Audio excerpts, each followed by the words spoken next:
السلام عليكم ورحمة الله وبركاته. إن الحمد لله نحمده ونستعينه ونستغفره ونؤمن به ونتوكل عليه ونعوذ بالله من شرور أنفسنا ومن سيئات أعمالنا من يهده الله فلا مضل له ومن يضلل فلا هادي له وأشهد أن لا إله إلا الله وأشهد أن محمدا عبده ورسوله. أما بعد فقد قال الله تعالى في القرآن العظيم: أعوذ بالله من الشيطان الرجيم. بسم الله الرحمن الرحيم. يا أيها الناس اتقوا ربكم الذي خلقكم من نفس واحدة وخلق منها زوجها وبث منهما رجالا كثيرا ونساء واتقوا الله الذي تساءلون به والأرحام إن الله كان عليكم رقيبا. يا أيها الذين آمنوا اتقوا الله وقولوا قولا سديدا يصلح لكم أعمالكم ويغفر لكم ذنوبكم ومن يطع الله ورسوله فقد فاز فوزا عظيما. يا أيها الذين آمنوا اتقوا الله حق تقاته ولا تموتن إلا وأنتم مسلمون. إن الله وملائكته يصلون على النبي يا أيها الذين آمنوا صلوا عليه وسلموا تسليما. اللهم صل على محمد وعلى آل محمد كما صليت على إبراهيم وعلى آل إبراهيم إنك حميد مجيد. اللهم بارك على محمد وعلى آل محمد كما باركت على إبراهيم وعلى آل إبراهيم إنك حميد مجيد. ومن تبعهم بإحسان إلى يوم الدين. அளவற்ற அருளாளரும் நிகரற்ற அன்புடையுமாகிய எல்லாம் அல்ல ஏக இறைவனின் இனிய திருநாமத்தால் இந்த திருமண உரையை ஆரம்பம் செய்கிறேன். கணிதற்குரிய எல்லாம் அல்லாஹ்வின் நல்லடியார்களே, எல்லாம் அல்லாஹ்வின் பேரருளால் அவனுடைய மாபெரும் கருணையினால் அவனால் அனுப்பப்பட்ட இறை தூதர் முஹம்மது ஸல்லல்லாஹு அலைஹி வஸல்லம் அவர்கள் மீதும் அன்னாரை பின்பற்றிய உத்தம சத்திய சஹாபாக்கள், தாபீன்கள், தபா தாபீன்கள், குறிப்பாக சமுதாயத்தில் உள்ள அனைவர்கள் மீதும் இந்த திருமணத்திற்கு வந்திருக்கின்ற நம் அனைவர்கள் மீதும் அந்த ஏக இறைவனின் சாந்தியும் சமாதானமும் என்றென்றும் நிகழ்வுமாகும். கண்ணியத்திற்குரிய எல்லாம் அல்லாஹ்வின் நல்லடியார்களே, இந்த திருமண நேரத்தில் இந்த சிறிய உரையை நடத்துவதின் நோக்கம், அல்லாஹ் சுப்ஹானஹு வ தஆலா அவனுடைய திருமறை குர்ஆன் ஓதப்படும் பொழுது, அவனுடைய இறைவசனங்களை நாம் கேட்கின்ற பொழுது செவிதாழ்த்தி கேட்க வேண்டும் என்று அல்லாஹ் வலியுறுத்துகின்றார். இந்த திருமண நேரங்களில் நமக்கு முன்னால் எப்பொழுதும் ஓதப்படுகின்ற 3 வசனங்கள் அல்லாஹ் ரப்பல் ஆலமீன் இதன் மூலமாக இறை நம்பிக்கையாளர்களுக்கு கூறுகிறான்: யா அய்யுஹல்லதீன ஆமனு தகுல்லாஹ், நீங்கள் அல்லாஹ்வை பயந்து கொள்ளுங்கள், இறைவனை பயந்து நடந்து கொள்ளுங்கள் என்று திருமண சபையிலும் கூட அல்லாஹ்வுடைய தூதர் ஸல்லல்லாஹு அலைஹி வஸல்லம் இந்த திரு வசனங்களை கூறி நம்முடைய உள்ளத்தில் இறை அச்சத்தை ஏற்படுத்துகிறார்கள். திருமண நேரத்தில் வருகின்ற ஒவ்வொரு இறை நம்பிக்கையாளர்களுடைய உள்ளங்களில் படைத்தவனுடைய பயம் வர வேண்டும்.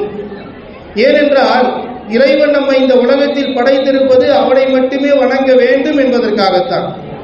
இந்த உலகில் வாழுகிற எல்லா மக்களுக்கும் நேர்வழி காட்டுவதற்காக அல்லாஹ் தஆலா திருமறை குர்ஆனை கொடுத்திருக்கிறார். எனவேதான் ரப்பல் ஆலமீன் மனிதர்களுக்கு குறிப்பிடுகிறான், படைத்த இறைவனாகிய அல்லாஹ் ஒருவனை வணங்குங்கள்.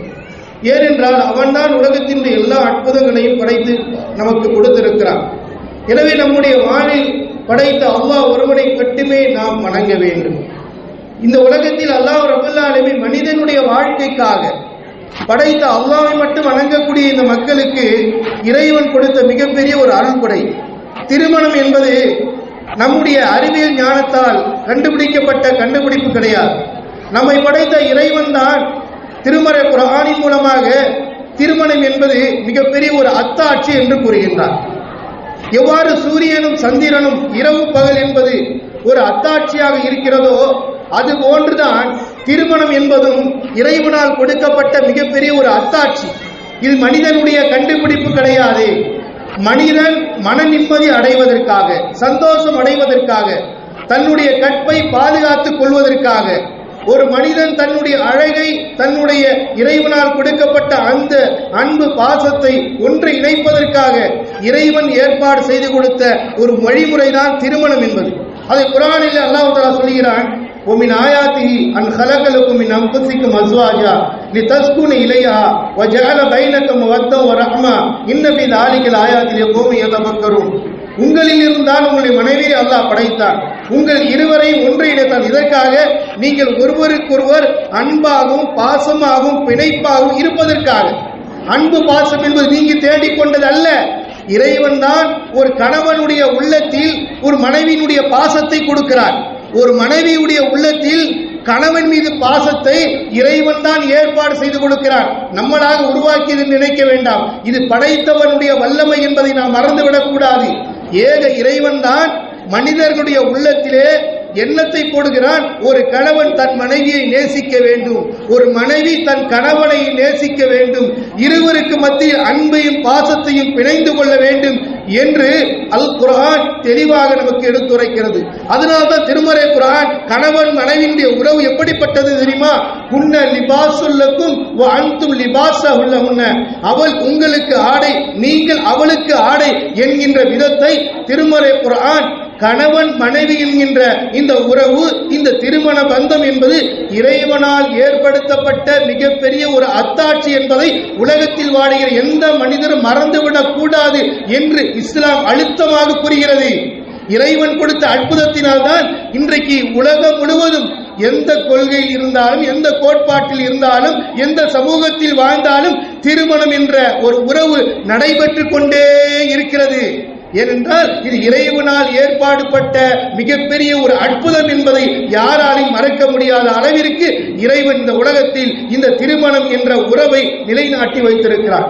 எனவேதான் திருமறை குர்ஆன் இந்த திருமணம் வந்த உடனேயே அல்லாஹ் தஆலா ஆண் மகனுக்கு கட்டளை பிறப்பிக்கின்றான். வஆத்துன் நிஸா ஸதகாத்தி இன்ன, ஒரு மணமகன் திருமணம் செய்வதாக இருந்தால் மணமகளுக்கு அவளுடைய தேவைக்காக பொருளாதாரத்தை கொடுத்து மகர் கொடுத்து திருமணம் செய்து கொள்ள வேண்டும் என்று மணமகனுக்குத்தான் இஸ்லாம் வலியுறுத்துகிறது. திருமணம் என்றால் ஒரு மணமகன் தான் மணமகளுக்கு அவளுடைய தேவைக்கு தகுந்ததை அள்ளி கொடுக்க வேண்டும் என்று இஸ்லாம் நமக்கு கற்றுக் கொடுக்கிறது. உலக அளவில் இஸ்லாமிய ஷரியத் சொல்கிறது, நீங்கள் திருமணம் செய்வதாக இருந்தால் ஒரு மணமகன் மணமகளுக்கு கொடுத்து திருமணம் செய்வதுதான் மார்க்க பற்றுதல் என்பதை வலியுறுத்தி இருக்கிறது. என்றால் அல்லாஹ்வுடைய தூதர் நபிகள் நாயகம் ஸல்லல்லாஹு அலைஹி வஸல்லம் காலத்தில் வறுமையில இருந்தானோ கஷ்டத்தில் இருந்தானோ திருமணம் என்று வந்த உடனே மணமகனை பார்த்து அல்லாஹ்வுடைய தூதர் கேட்பாங்க, இந்த பெண்ணுக்கு நீ என்ன மகர் கொடுக்க போற? அன்னைக்கு வறுமையில் இருந்தாங்க. அப்ப ஒரு நபி தோழர் சொன்னார், யா ரசூலல்லாஹ், என்னிடத்தில் நான் உடுத்திருக்க ஆடை மட்டும்தான் இருக்கிறது என்று சொன்னார்கள். அப்பொழுது அல்லாஹ்வுடைய தூதர் சொல்றாங்க, நீ ஏதாவது கொடுத்துதான் திருமணம் செய்ய வேண்டும் என்று வலியுறுத்தினார்கள். அப்பொழுது அல்லாஹ்வுடைய தூதர் அந்த தோழரிடத்திலே கேட்டார்கள், ஹல் மஅக மினல் குர்ஆன், குர்ஆனிலிருந்து உனக்கு ஏதாவது ஓத தெரியுமா, மனப்பாடம் இருக்கிறதா என்று கேட்டார்கள். யோசித்து பாருங்க, ஒவ்வொரு மணமகனும் இந்த சபையில உட்காரும் பொழுது கண்டிப்பாக அல்லாஹ்வுடைய கலாமாகிய குர்ஆனை அறிந்தவராக இருக்க வேண்டும், படித்தவராக இருக்க வேண்டும். ஏதோ பல சூறாக்களை தொழுகைக்கு தேவையானதை மனப்பாடம் செய்தவராகத்தான் இருக்க வேண்டும் என்பதை அல்லாஹ்வுடைய தூதர் ஸல்லல்லாஹு அலைஹி வஸல்லம் இந்த உம்மத்திற்கு வழிகாட்டி இருக்கிறார்கள். யோசித்து பாருங்கள், நீ கொடுப்பதற்கு ஒண்ணுமே இல்லைன்னா கூட அல்லாஹ்வுடைய வேத குர்ஆன் வசனத்தையாவது அந்த பெண்ணுக்கு கற்றுக் கொடுத்து நீ அதை திருமணம் செய்து கொள்ள வேண்டும் என்பதை அல்லாஹ்வுடைய தூதர் வலியுறுத்தினார். அப்ப உலக அளவில் திருமணம் என்றால் ஒரு மணமகன் தான் மணமகளுக்கு கொடுக்க வேண்டும் என்பதை உலக அளவில் உலக அளவில் எல்லா மக்களும் நேசிக்கிறார்கள். அதனால்தான் இஸ்லாம் அல்லாதவர்கள் கூட இஸ்லாத்தை திருமணத்தை பார்க்கும் பொழுது மணமகன் கொடுக்கக்கூடிய அற்புதமான ஒரு வழிகாட்டல் உலகத்திலேயே இஸ்லாம் பறைசாற்றி கொண்டிருக்கிறது என்பதை அவர்களால் புரிந்து கொள்ள முடிகிறது. எனவே அன்பிற்குரியவர்களே, இஸ்லாமிய மார்க்க சட்டம் ஒரு மணமகன் திருமணம் செய்வதாக இருந்தால் ஒரு மணமகன் தான் அந்த பெண்ணுக்கு மகர் கொடுத்து அவருடைய தேவைக்கு உள்ள பொருட்களை கொடுத்து திருமணம் செய்ய வேண்டும் என்பதை அல்லாஹ்வுடைய மார்க்க நமக்கு கற்றுக் கொடுத்திருக்கிறது. அதே போன்று அந்த திருமண நேரத்தில் வரக்கூடிய மக்களுக்கு விருந்து உபகாரம் செய்யக்கூடிய ஒரு பொறுப்பையும் இஸ்லாம் மணமகனுக்குத்தான் கொடுத்திருக்கிறது. மணமகள் வீட்டிலிருந்து கொடுக்க முடியாது. அல்லாஹ்வுடைய தூதர் வழிகாட்டாங்க, ஒரு மணமகன் தன்னால் இயன்ற அளவிற்கு வரக்கூடியவர்களுக்கு பொருளாதாரத்தை செலவு செய்வதாக இருந்தால் ஒரு மணமகன் தான் வரக்கூடிய மக்களுக்கு திருமண வலிமா விருந்தை கொடுக்க வேண்டும் என்ற ஒரு வழிமுறையை நபிகள் நாயகம் ஸல்லல்லாஹு அலைஹி வஸல்லம் கற்றுக் கொடுத்தார்கள். அடுத்ததாக ஒரு திருமணத்திற்கு நாம் வருகின்ற பொழுது கண்டிப்பாக இவர்கள் புதிய வாழ்க்கையை ஆரம்பிக்கப் போகிறார்கள். எனவே அந்த வாழ்க்கைக்கு தக்கவாறு, அந்த வாழ்க்கைக்கு பொருந்திய வார்த்தைகளாக துஆவை நபிகள் நாயகம் ஸல்லல்லாஹு அலைஹி வஸல்லம் அவர்கள் நமக்கு கற்றுக் கொடுத்தார்கள்.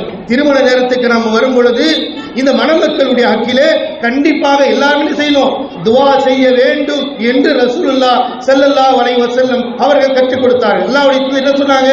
பாரக்கல்லாஹு லக்க வ பாரக அலைக வ ஜமா பைனகுமா ஃபீ கைர்.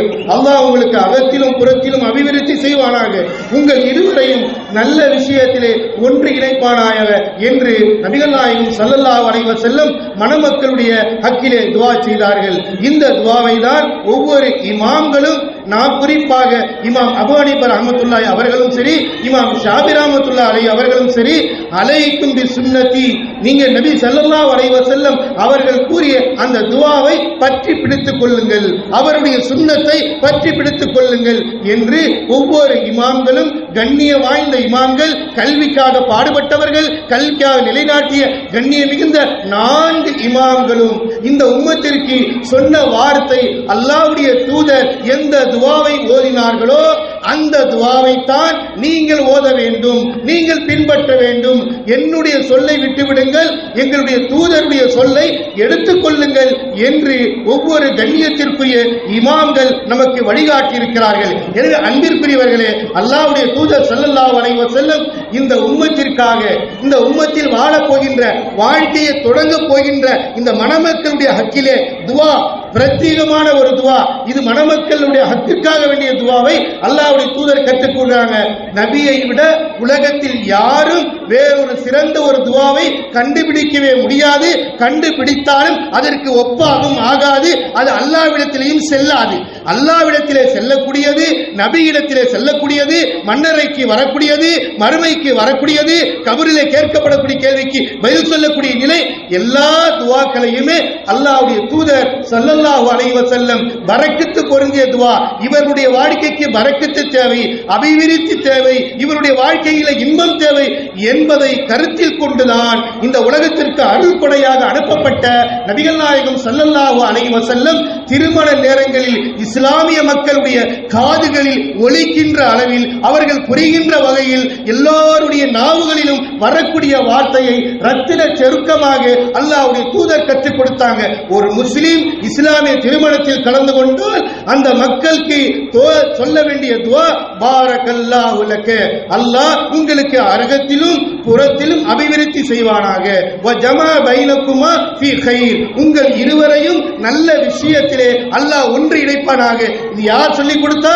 அல்லாஹ்வுடைய தூதர் ரசூலுல்லாஹ் ஸல்லல்லாஹு அலைஹி வஸல்லம், இந்த உம்மத்திற்கு அருள் கொடையாக அனுப்பப்பட்ட ரசூலுல்லாஹி ஸல்லல்லாஹு அலைஹி வஸல்லம் சொன்னார்கள். எனவே அன்பிற்குரிய அல்லாஹ்வின் நல்லடியார்களே, திருமணம் என்றால் திருமண சபையிலே முன்னிலைப்படுத்த வேண்டிய எல்லா இஸ்லாமிய மக்களுடைய நாவுகளில் வரக்கூடிய ஒரே வார்த்தை அந்த தூதருடைய வார்த்தை தான். அதுதான் உயர்ந்திருக்கும், அதுதான் மறுமைக்கு வரும். அந்த துஆக்களை ஓதக்கூடிய மக்களுக்கு அல்லாஹ் தஆலா மறுமையில் நபியோடு பிரவேசிக்கக்கூடிய பாக்கியத்தை அல்லாஹ் கொடுப்பான். நபிகள் நாயகம் ஸல்லல்லாஹு அலைஹி வஸல்லம் சொன்னார்கள், வ அலைக்கும் பி சுன்னதி, என்னுடைய வழிமுறையை பற்றி பிடித்துக் கொள்ளுங்கள். அதே வார்த்தையை தான் இமாம் அபூ ஹனீஃபா ரஹ்மத்துல்லாஹி சொன்னார்கள், வ அலைக்கும் பி இத்திபாஇல் சுன்னா, அல்லாஹ்வுடைய தூதர் எந்த துஆவை ஓதினார்களோ அந்த துஆவை நீங்கள் பற்றி பிடித்துக் கொள்ளுங்கள் என்று கண்ணியத்திற்குரிய இமாம் அலா இமாம் அபூ ஹனீஃபா ரஹ்மத்துல்லாஹி அலைஹி மிக தெளிவாக குறிப்பிட்டிருக்கிறார்கள். உண்மையிலேயே இந்த உம்மத்தை நாம் நேசிக்கிறோம், நபியை நேசிக்கிறோம், அல்லாஹ்வுடைய மஹப்பத் நாளை மறுமையில் கிடைக்க வேண்டும் என்றால் அந்த தூதர் ஸல்லல்லாஹு அலைஹி வஸல்லம் எந்த வார்த்தையை மணமக்களுடைய ஹக்கிலே பொருத்தமான துஆ, வாழ்க்கைக்கு தேவையான துஆ, பயன் தரக்கூடிய துஆ, பரக்கத்து தரக்கூடிய துஆ, அபிவிருத்தி ஏற்படுத்தக்கூடிய துஆ என்று இந்த உலகத்திற்கு சொன்னார்களோ அந்த துஆவை ஓதுவோம். அல்லாஹ் சுப்ஹானஹு வ தஆலா நம் அனைவர்களையும் அல்லாஹ்வுடைய தூதர் வழிகாட்டிய அந்த பிரார்த்தனைகளை சொல்லி முடிக்கக்கூடிய பாக்கியத்தை தந்து அருள் புரிவானாக. ஆமீன். வா கர்தா வானா அல்ஹம்துலில்லாஹி ரப்பில் ஆலமீன்.